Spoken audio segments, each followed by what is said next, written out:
This week is Parshas Vayeira. Vayeira means, and he appeared to him. And it's a very packed Parsha. There's a lot of incredible episodes about Avraham Avinu, about Abraham, our forefather.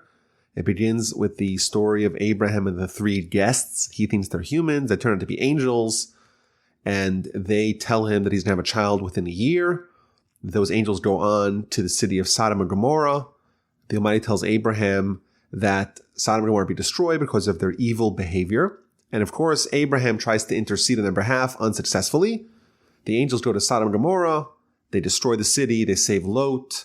Isaac is born. And there's a conflict between Isaac and Ishmael. Sarah sends Ishmael and Hagar packing.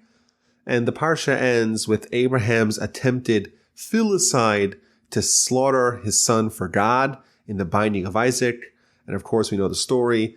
The Almighty tells him to go slaughter him. He's ready to do it. And in the last second, in the 90th minute, the Almighty tells him, okay, stop. You've proven yourself. Now, before we begin, I want to acknowledge the sponsor of this podcast. This Parsha podcast is sponsored by Dan Coleman in honor of his wife, Shauna, his daughter, Elsie, and his fellow classmates at Temple Beth Torah in Humble, Texas. Now, the Mishnah tells us in the book of Pirkei Avos in chapter 5 that Abraham was tested 10 different times. Now, the Mishnah doesn't make it clear what exactly those 10 times were, and therefore the commentaries, each one of them gives their own listing of what were these 10. So, Rabbeinu Yonah, he breaks it down as follows. The first test, that was when Abraham was yet a child, and he believed in a divine, infinite creator, one creator, and he did not believe in idolatry. And that was very unpopular or very innovative at the time. And the king, Nimrod, was very disappointed with that.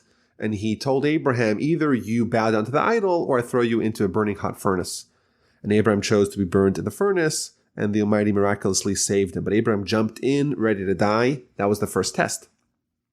The second test was when Abraham was told to leave his land, to leave his homeland, to leave his father's home, and go travel without a destination. And to be told to go and leave and travel and take everything that you've had, all your possessions, and just move. Well, where are you moving to? I don't know, wherever God tells me. That was an act of faith, and therefore that was Abraham's second test. The third test was when there was a famine. The fourth test, when Sarah was abducted. The fifth test, the war of the 14 kings against the 5 kings. The sixth, when at the age of 99, the Almighty tells him to do a surgery, the circumcision. That, of course, is a great test. Number 7, when Sarah was abducted a second time. Number 8, when he had to kick out Hagar. And number 9 is, according to the Rabbeinu Yonah, was the binding of Isaac. Number 10 is the burial of Sarah. But everyone, all the commentaries agree that this test of binding of Isaac was a great test where God says, I want you to sacrifice your son for me. Now, actually, in chapter 22, verse 1, the story begins after these things, God tested Abraham. So the verse explicitly says this is one of the tests. Now, so what's the actual wording that the Almighty tells Abraham before he sends him on this mission? Verse 2, and he said, please take your son, your only one, whom you love, Isaac, and go to the land of Moriah and bring him up there as an offering upon one of the mountains which I shall tell you. So if you notice, at the beginning of that verse, it says, please take him. This is an instruction, it's a mitzvah. There's many mitzvahs in the Torah, many mitzvahs given to Abraham. And it's very rare to see that God is asking someone and using the word please do it. So Rashi tells us, quoting from the Talmud, why does it say in the word please? Why is the Almighty pleading with Abraham to do it? So Rashi explains that the Almighty is intimating, please withstand this test. Why? Because if you don't, everyone's going to say that the first 9 tests had no substance. This is a very strange Rashi. This final test, Rashi learns that this is the final test. But in this final test, it was preceded by 9 tests. But says Rashi, had Abraham failed in the final test, none of the other preceding 9 tests would have any substance. The question is why? The commentaries in the book of Pirkei Avos, they tell us, Ruach Chaim tells us, that if you'll notice, the way it describes Abraham in the book of Pirkei Avos with regards to these 10 tests, it calls him Avram Avinu, Abraham our father. And the reason why Abraham is called Abraham our father, because all of these tests, they became part of the spiritual makeup of Abraham, and subsequently the spiritual makeup of his children. And thus, the fact that we are itinerant and that we're wandering and that the Almighty sends us from place to place, and we don't question him, well, where does that come from? It comes from Abraham. Abraham was the one who left his homeland and had to move, and he didn't question God.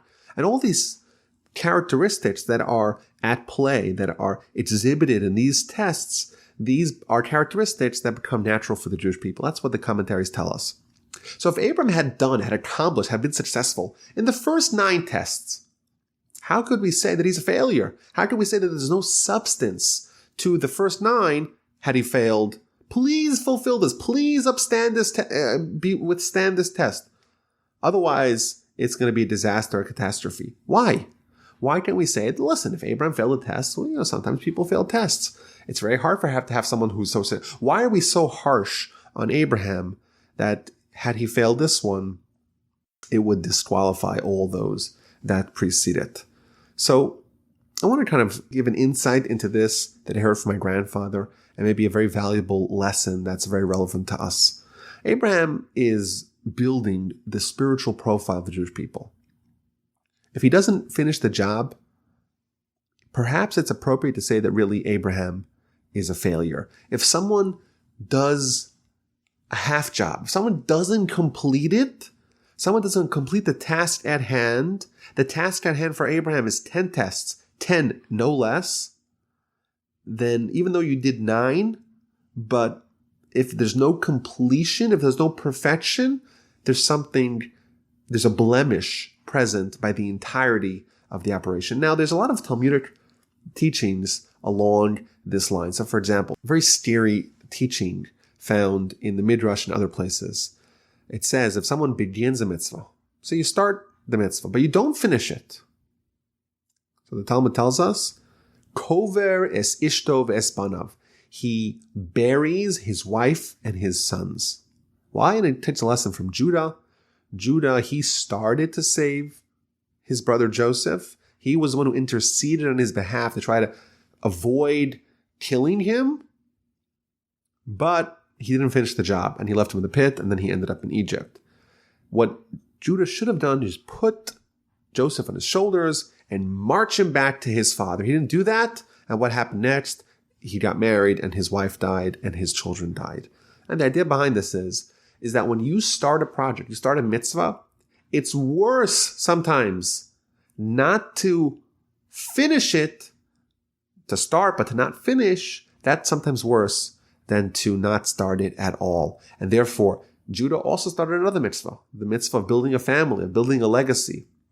He got married and he had children, but because he didn't finish the first mitzvah, the punishment was that he tragically had to bury his wife and his sons. He didn't get to finish the second mitzvah. That's one teaching that we see along these lines, that if you don't finish something, it's worse to start and not finish than to not start at all. Additionally, if someone begins a mitzvah, you start doing a mitzvah, but he doesn't finish it, and someone else finishes it, who gets the credit? To whom is this mitzvah attributed?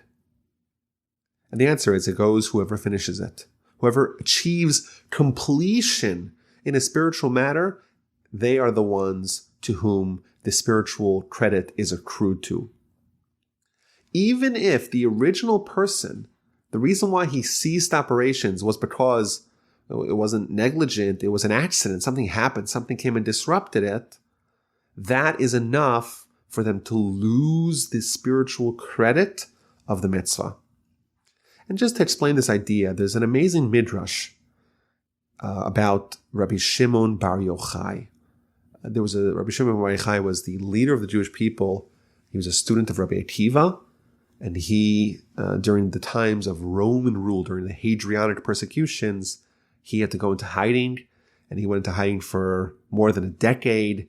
And then he emerged about in the 150s, not the 150s of the Common Era, and he led the Jewish people in Israel at the time. So he had a yeshiva in the north, and he had one student that left the yeshiva and went to do business. And he went to Chutz La'aretz. He went outside of Israel, and he was engaging in commerce. And he came back, and he came back very wealthy. So all the students that are in the yeshiva, they see their erstwhile classmate. He goes off into business. He leaves the base medrash. He leaves the house of scholarship, and he's very successful. And they see him, and they're envious. And they say, they harbored a feeling, maybe we should go to Chutz La'aretz. We should go out to Israel. We should engage in commerce, and we'll also be rich. So the teacher, Rabbi Shimon Bar Yochai, he sensed it, and he brought them outside to a valley, and he started praying. And he prays, Bik'ah, valley, O valley, fill up, please, with gold dinars, with gold coins. And suddenly, miraculously, the entire valley is replete with gold coins. And Rabbi Shimon tells the students, you want gold? Here you go. Take your gold. But you should know, whoever touches a single coin, what you're actually doing is depleting your olam haba, your spiritual world. Because there's no reward for Torah in this world, only reward for Torah in the next world. Pretty dramatic story. But what the lesson here is as follows. The students, they see someone who has lots of money, who's lots of wealth, who maybe even has lots of honor. He's an important person. And they say, we maybe should stop pursuing our spiritual progress so that we could have something else. We could have reward. And what Rabbi Shimon is telling them, he's not telling them not to support your family. What he's telling them is an ideological insight. That is, in this world, you're here to work.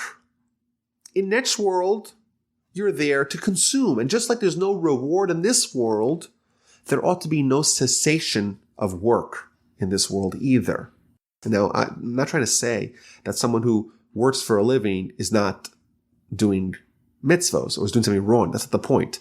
The deep insight that he's trying to show them is that don't make the mistake of thinking that your work, your spiritual work, is ever done. You know when it's done? Once you're dead. If you're alive, if the Almighty still gives you life, if your soul is still harbored within you, obviously you're supposed to be living in this world. And this world is about work. And Rabbi Shimon probably sensed amongst his students that they kind of had a shift, and they wanted to have a little bit of the next world over here. And therefore he tells them, the second you stop progressing, the second you start trying to extract from your spiritual world, from the world of consumption, you're upending the equilibrium of the world. And if someone is looking for wealth or honor, says Rabbi Shimon, there's a little bit of you, there's a little inkling, a smidgen, a feeling, a scintilla of expression of the idea that you're done, that you're already, the time for reward has already come. Let's get back to Abraham. Had Abraham gotten off the train one stop early, had he been unsuccessful in the last test, indeed, we would have to call into question Abraham's entire journey. If you don't complete the job, the entirety of it is called into question. Because the second you fail in one test, what that actually shows is not just an isolated test, it demonstrates something about your perspective. Your perspective is one of you're no longer progressing, and if you're no longer progressing, by definition, you're regressing. And I think maybe a good way to think about this is that we have to realize the importance of what we're doing when we do mitzvos. Suppose someone was in charge of something really important, something objectively important, the nuclear codes, the nuclear football, or even, I don't know, the royal wedding. You can't say, well, I did 90% of the job. Because unless it's 100%, unless it's 1,000%, if there's any mess up, there's no room for error. There's no room for error. Imagine you have an airline flight. You're flying from Houston to Miami. And the plane stops off in, I don't know, in Tampa or in Tallahassee or in somewhere else. We're almost there, right? We're 90% of the way in Miami. You're not going to want to have a 90% or 10% refund. You want a full refund. You didn't pay to get you 90% of the way there. For some things, it's 100%. Abraham is building the spiritual nature of the Jewish people, the chosen people, the nation that will bring the world to perfection, the nation that will achieve Tikkun Olam. That is his goal, his project. In this effort, there could be no room for failure. You can't say, oh, I only messed up in the last 10%, but everything else is A-OK. No, this needs to be perfect. But I think also, really, every mitzvah in isolation is something valuable. It's precious. It's the fulfillment of the purpose of creation. It really is very important. And the Talmud tells us, in very scary terms, if you start a mitzvah and don't finish it, you're in deep trouble, because you're not recognizing how important the effort is. You're saying, a mitzvah, it's something that you kind of have a lot of them. If I don't get this one, I'll get the next one. No one would say that if they're watching the nuclear codes. We lost this one, but we'll get the next one. There's no room for failure. Now, I think there's a danger of taking this in a depressing way, of saying, oh my gosh, if there's no room for failure and I'm invariably going to fail, then it's just a pending disaster. I think, maybe that's taken a little too harshly, but the ideology, the insight, the theme is that sufficing with mediocrity is not the Jewish way. And perhaps we could add, like the Ruach Chaim told us, that everything that Abraham did in these tests was part of the spiritual legacy that he bequeathed to his descendants. There is something about our character that we got from Abraham that we want to finish the job. And we know not to stop before it's done. And we're here in this world, and we're here to accomplish something, and we can never stop improving. I always said this line: how do you reach great spiritual heights? Well, the way you reach great spiritual heights is the same as Lowe's. You never stop improving. That's the tagline of Lowe's, the company. Either way. But the thing I want to walk away is, number one, a mitzvah is very precious. It's important. It's something that you can't mess up on. And if you do mess up, okay, but at least you recognize that the goal is pursuit of perfection. And additionally, just the idea of what Abraham's doing. We read these parshios, and we read stories about Abraham lived a long time ago. We're talking about 3,800 years ago. And the Torah gives us a lot of granular detail about what he was doing. And it seems like it's ancient stories.